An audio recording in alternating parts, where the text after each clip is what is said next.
Welcome. My name is Penny Rosema, and you're listening to the Cookware Manufacturers Association podcast. So one of our goals at CMA is to keep our members informed.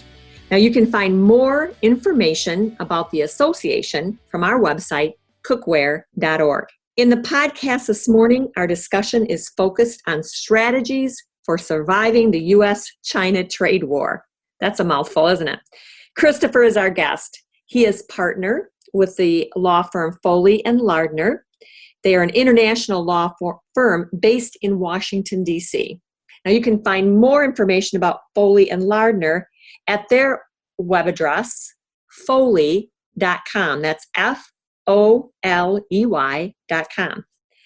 Hello, Christopher, and welcome to our podcast. Hello, Penny. Thank you for having me. That's great. Let's start the conversation with some basics on tariffs. Let's just talk generally about what they are and when they're applicable. Sure, happy to do so. So Penny, for your listeners' benefit, tariffs are essentially taxes. They're taxes on goods that are coming into the United States from a foreign country. And the best way to think about how tariffs work is to imagine the scenario that arises when you come back from a trip overseas. When you come to the border after getting off the plane or getting off the boat, the customs official will ask you what you're bringing with you, where it came from, and how much it's worth. So what you're bringing with you, where it came from, and how much it's worth. Well, when products come into the United States on a ship or on a train or on a plane, they ask the same questions. They say, what's coming into the United States? Where did it come from? And how much is this stuff worth? And between those three questions, U.S. Customs and Border Protection will determine whether there's a tax on the products that are coming in and how much that tax might be given the current state of U.S. law. So that's how tariffs work, generally speaking.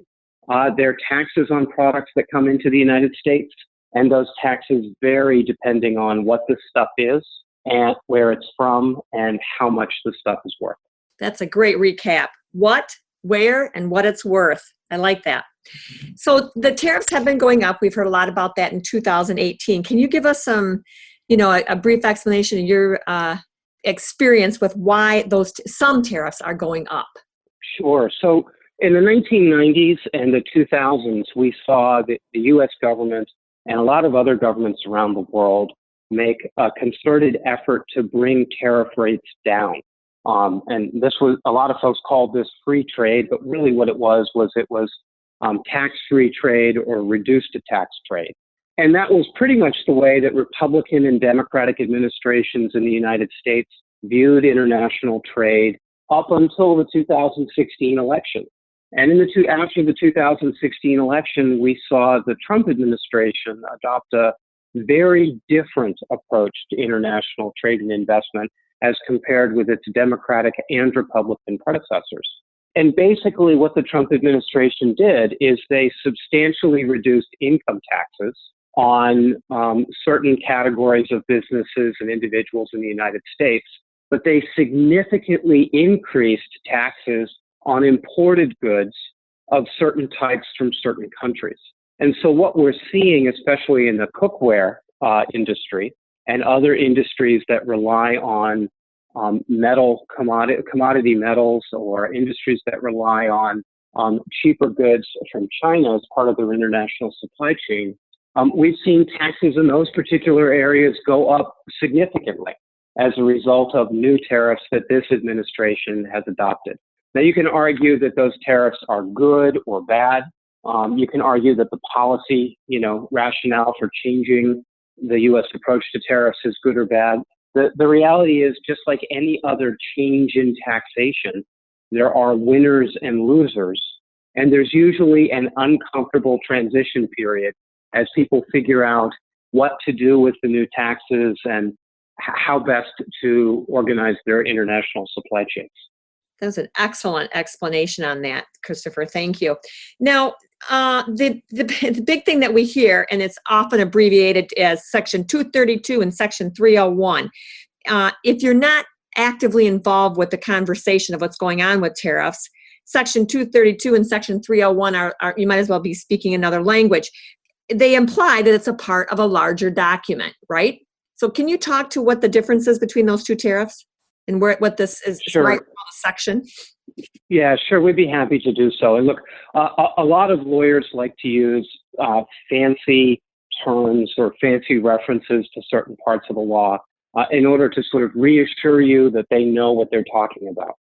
But basically what this comes down to is there's two different parts of the Trade Act that the Trump administration is using in order to impose certain types of tariffs on certain types of products. The first is Section 232.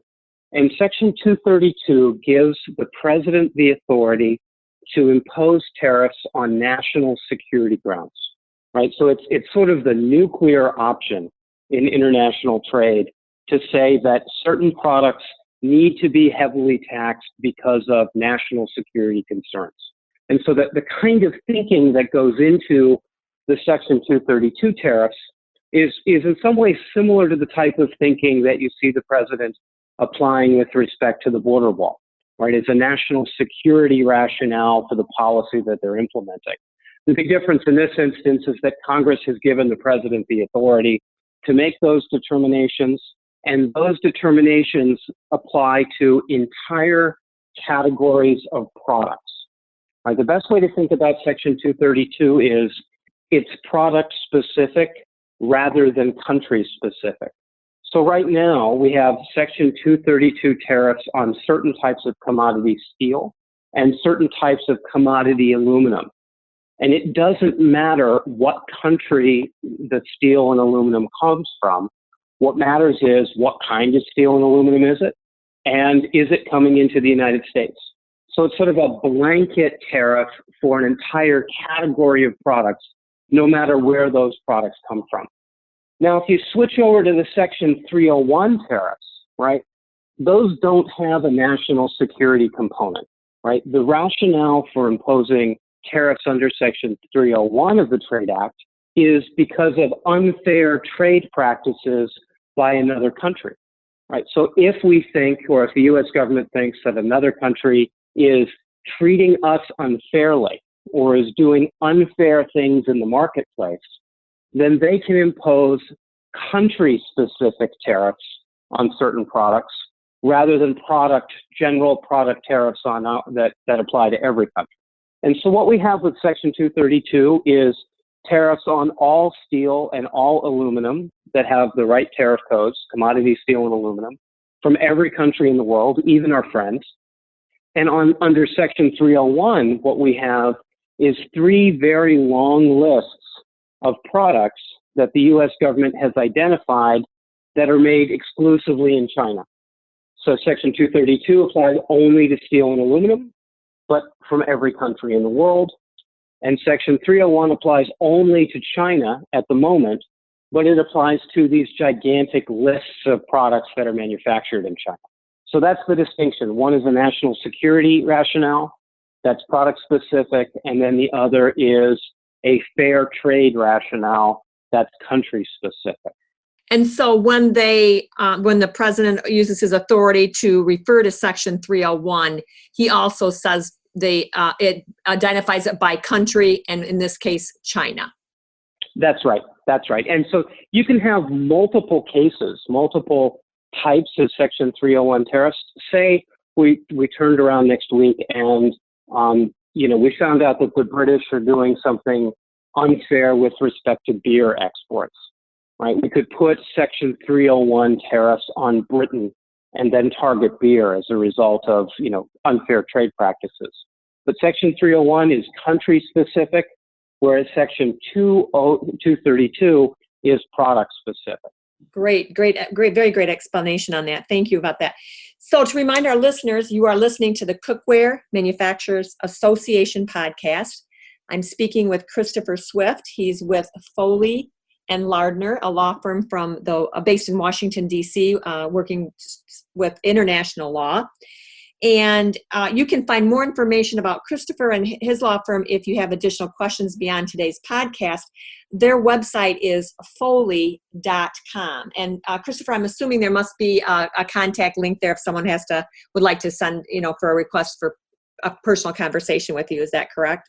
Oh, absolutely. I'm really easy to find on Google Okay. or find on the Foley.com website. I'm the Christopher Swift who's a lawyer. Gotcha. Thank you. So, and listeners, you can find more information about the Cookware Manufacturers Association on our website at cookware.org. So let's get back to the conversation on tariffs. All right. We've talked about what they are, why they're going up, what the difference is between 232 and 301. By the way, a very nice, simple explanation on all of that, Christopher. Let's talk a little bit specifically about cookware and bakeware, who obviously, because of the metal part of it, are subject to both 232 and 301. Can the cookware manufacturers reduce the impact of Section 232 tariffs? And then I'm going to follow up with a question on 301 as well. But let's start with 232. Yeah, so 232 is really hard. Because the 232 Section 232 tariffs target commodity steel and target commodity aluminum. And it's based on specific tariff codes, right? And those tariff codes are basically the equivalent of asking, what is it? Every product that comes into the United States has its own unique tariff code. And when you bring products in, they assess taxes on those products based on what the tariff code is. So one of the strategies people have tried to use in some instances is to change the code to say that something, that would be covered by the Section 232 tariffs wouldn't be. That's the equivalent of lying on your tax return.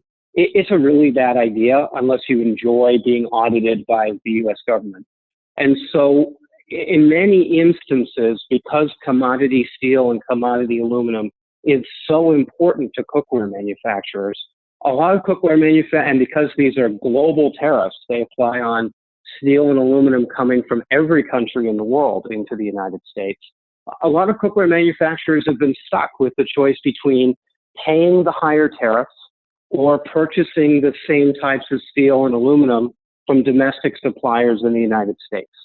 And I should say that the whole purpose of these tariffs, the Section 232 tariffs, was to help the U.S. steel and aluminum industry sort of become more competitive and be better able to help protect the United States. At least that was the national security rationale. But for many cookware manufacturers, the net effect has been to either pay tariffs on the same things they were buying from foreign countries, or to try to source a more expensive product from a U.S. producer that may or may not make that product. So in most instances, unfortunately, this has just turned into a tax increase, Penny, for many manufacturers. And with the Section 232 tariffs, it's really, really hard to get around them if you need those particular types of commodity steel or commodity aluminum.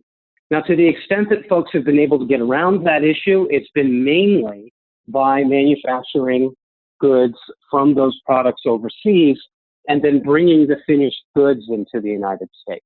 But not everybody has the flexibility in their supply chain or manufacturing base to do that. And folks that don't have that kind of flexibility in their supply chain or manufacturing base are either paying more for domestic products in the United States, or they are paying these increased taxes on foreign steel and aluminum. That is true. And I would add that even beyond that, it's also become a supply issue because the manufacturers in the U.S. are limiting what they'll even are able to supply. So it's hitting our industry even in a third way of, yeah, I would buy it from the U.S. at an increased price, but I can't even get my hands on it. Or so there are being. That's a really important. Sorry, I didn't mean to speak over you, Penny. That's a really important issue. And one of the things that we've seen the U.S. steel and aluminum industries do is, in order to get into a market segment where, maybe for a particular type of steel or aluminum, where they may not be producing now, they will look for these kinds of increased tariffs, either, in the form of Section 232 tariffs, or sometimes in the form of what are called anti-dumping duties or countervailing duties, in order to give themselves a little bit of protection to start up a new plant or to make the investments in existing plants necessary to make a particular grade of steel and aluminum. But those supply shortage issues, it has been an ongoing problem with domestic sourcing for not just the cookware industry, but for the aerospace industry and for the electrical power industry and for the automotive industry. The United States doesn't make every single grade of steel and every single grade of aluminum in the world at market competitive prices. In some places, we do a better job than foreign competitors. In others, foreign competitors may make a particular grade at a much more cost competitive price. And so what happens when you impose these kinds of tariffs is sometimes it can upset the natural balance in the market. Of course, the domestic steel and aluminum industries would argue that the natural balance in the market has already been upset by virtue of unfair foreign competition. So again, like any kind of tax policy, there are winners and losers, and the availability or the supply of certain grades of steel and aluminum is definitely one of those issues that's come to the fore since the Section 232 tariffs went into effect. So one other kind of follow-up question I have on that, and I'm not sure you have an answer for, but I'd be love to see your crystal ball. Yes, these industries getting into a new segment, and they look to the tariffs, right, for some protection, so that says, hey, this gives me time to gear up.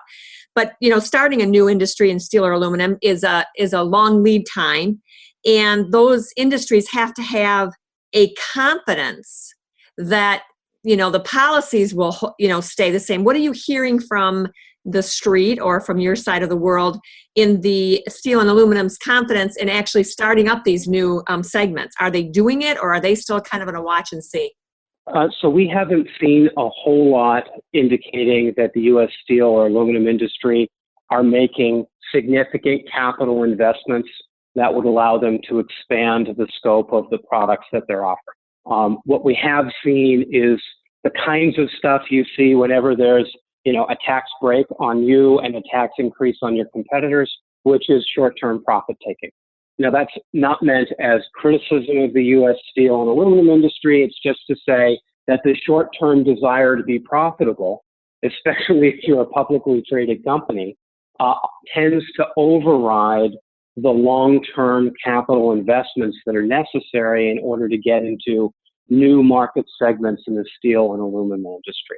And this is part of the reason why the global steel and aluminum industry is so diversified, and it tends to be diversified, by country in addition to being diversified by sort of market segment.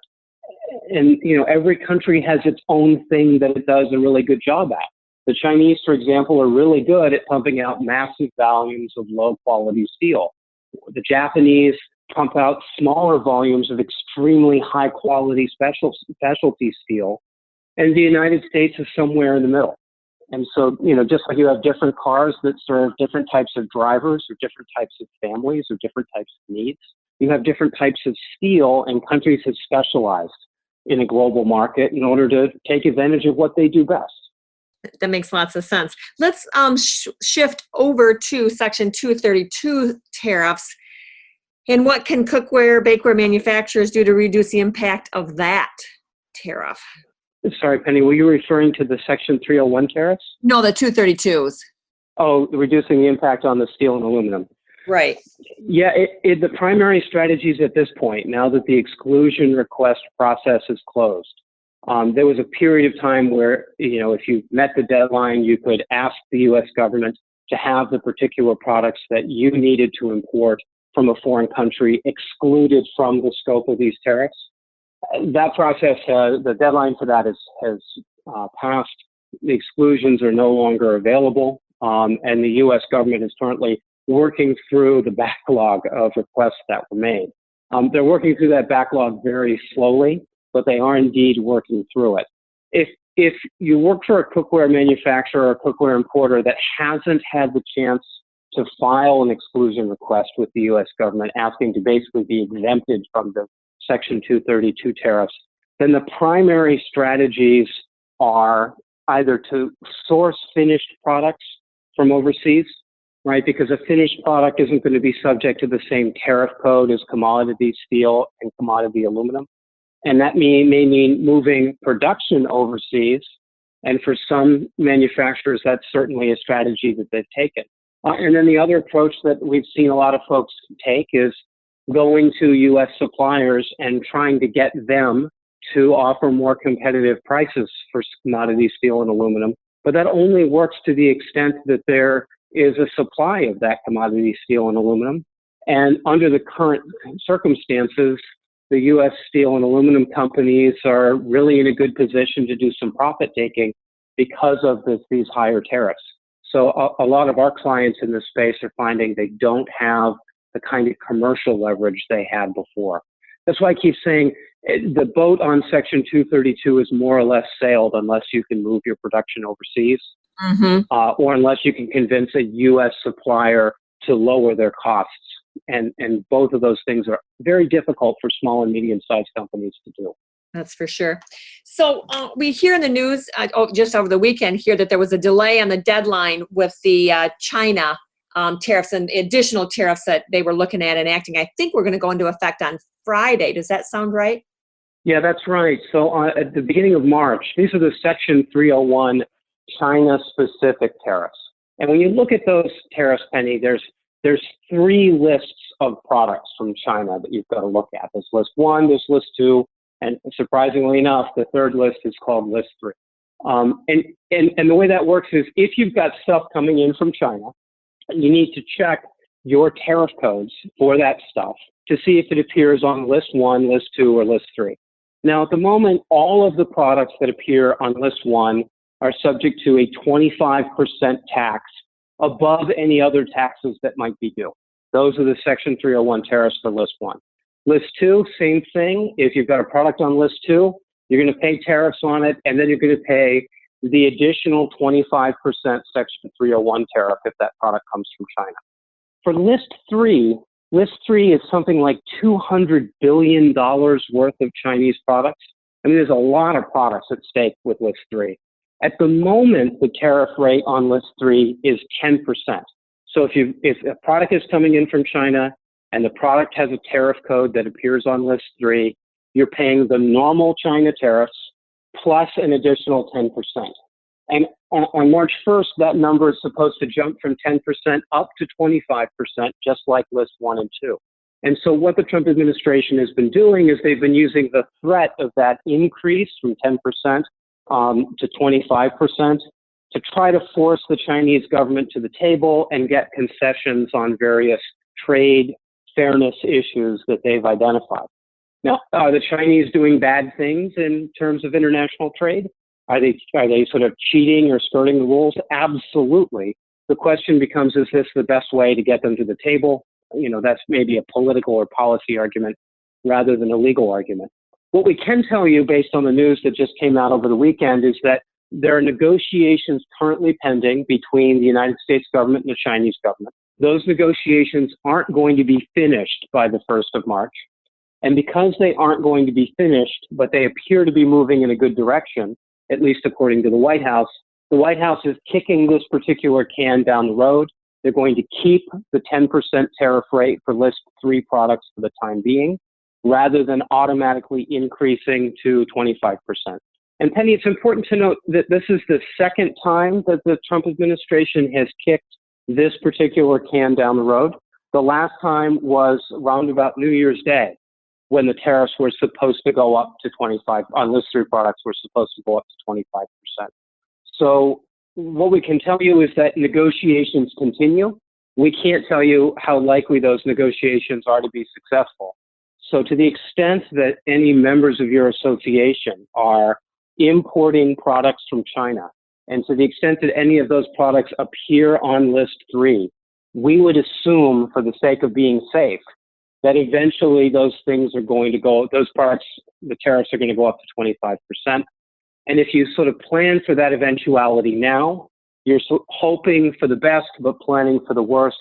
So when and if it does happen, it doesn't catch you flat-footed.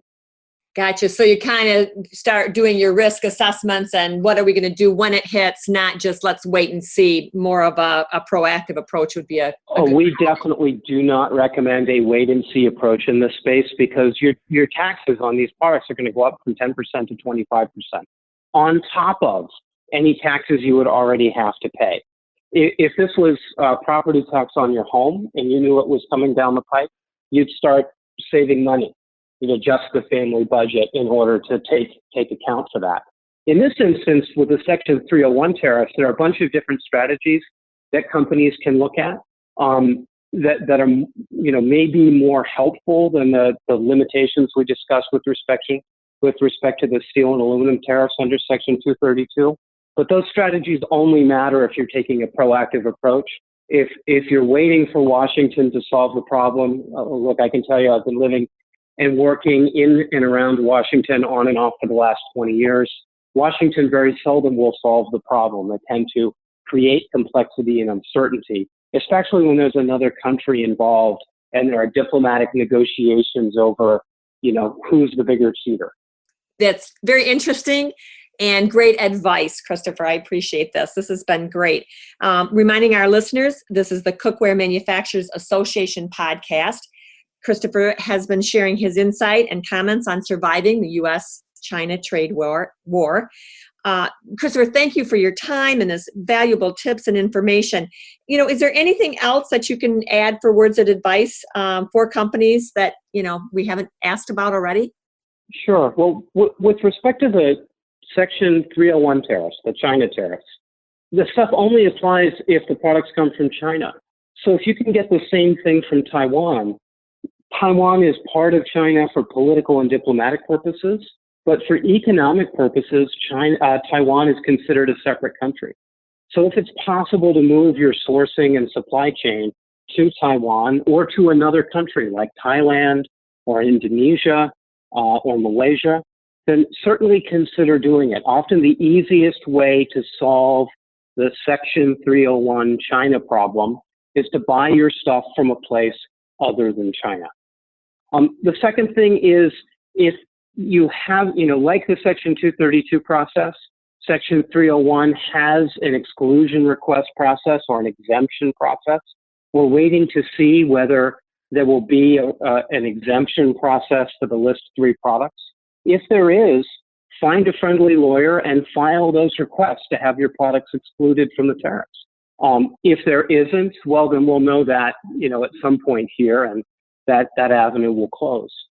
Finally, one other thing to keep in mind here is, since the United States has been a country, there's been a special rule that says that if you import products into the United States and you use those products to make new things and then export those products to foreign markets, you can get a significant tax break on the taxes you had to pay when you imported the raw materials. So to the extent that any of your members are importing Chinese origin stuff into the United States and using those products to make new products that they're then exporting to foreign countries, they should really look at a concept called duty drawback. Because if duty drawback applies, then they can save up to 99% of the taxes that they paid on the front end, as long as they can show that, those products were indeed used in a product that was exported outside the United States. Unfortunately, duty drawback doesn't apply for Section 232, but it can apply for Section 301. And for some companies, that strategy makes a lot of sense. That is excellent, excellent information. All right, we're going to wrap up here. I want to remind listeners, we are listening to Cookware Manufacturers Association podcast. And if you'd like more information about our association, we are at cookware.org. You can find my contact information, my phone, and my email on the website. And, if you found this information was helpful, we'd love to hear back from you. Let us know if there's other topics. And of course, there's a proven value in being a member of the Cookware Manufacturers Association. I want to remind folks that we maintain and update the engineering standards for the production of cookware and bakeware. We provide our members with statistical information and reporting monthly. We are a resource for retailers that you work with in the cookware and bakeware category. We have training guides and a lot of information on our member site. And then, of course, CMA members are the best to network with in our industry, and we have 2 conferences a year where that takes place. And then finally, you have access to great links like this podcast. So we look forward to hearing from you. If you have questions or other topics that you'd like to recommend for future interviews, please let me know at prosima@cookware.org. You'll find this podcast on the member section of cookware.org. And also, you could find it on iTunes, Stitcher, or Google Play. If you have questions, please reach out to me anytime. Again, thank you, Christopher, for your time and your generous gift of giving us tips and information. It's my pleasure, Penny. Let me know if there's anything I can do to help you or your members. Thank you so much. And that makes a wrap for this episode. Thank you, everyone, for listening.